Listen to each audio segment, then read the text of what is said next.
وہ باہر بیٹھا ہوا ایک بگوڑا اسٹیبلشمنٹ کا تیار کردہ مانسٹر عادل راجہ، جھوٹا کذاب، اس نے میرے بارے میں کمپین چلائی. خان صاحب کا بھی آدھا دماغ اسی نے خراب کیا ہے. خاموش مجاہدین، او بھائی خاموش مجاہدین تو وڑ گیا.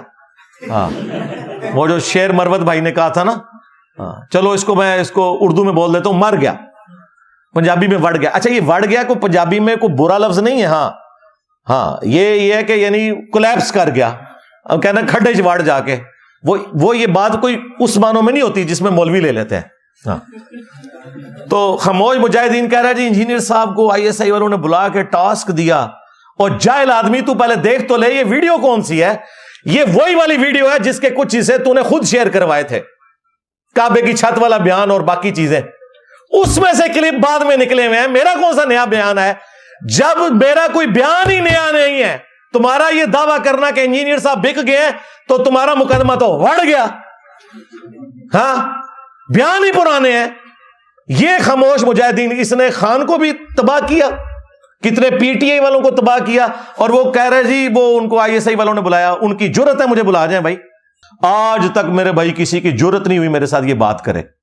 ہاں خان کے دور میں مجھے مذہبی امور کی وزارت آفر ہوئی تھی، وہ میں نے ریجیکٹ کر دی تھی، کیونکہ اس وقت یہ لوگ پلان بنائے ہوئے تھے فیض حمید کے ساتھ کہ آندہ ہم نے 2030 تک حکومت کرنی ہے.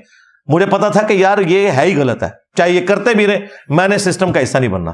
خان کے نکالے جانے کے بعد آئی ایس پی آر نے رابطہ کیا عثمان بھائی سے. انہوں نے مجھے کہا جی وہ رابطہ کر رہے ہیں، میں ملا بھی نہیں ہوں. مجھے پتا تھا یہ پروگرام بنوانا چاہ رہے ہیں، میں ملا بھی نہیں. تو ہمیں آ کے یہ خاموش مجاہدین جھوٹی خبریں دیں گے، کہتے ہیں آئی ایس آئی نے بلایا، ڈیوٹی ارینج کی. وہ کس طرح ارینج کی تھی؟ ہاں تنو لانچ کیتا سی آئی ایس آئی نے. بے شرم انسان، تو نے جا کے پھر پاکستان کے ساتھ غداری کی ہے. خان کو تو نے گمراہ کیا ہے. یہ وہ ماسٹر تھا جسے فیض حمید نے فون کر کر کے نا دھمکیاں لگا لگا کے تو مختلف ٹی وی چینلز کے اوپر لانچ کیا. کیونکہ اس وقت تو یہ لوگ سیم پیج تھے نا سارے، اور کل کو وہی کاٹ گیا ان کو. وہ اتنے وثوق سے بیان کرتا ہے.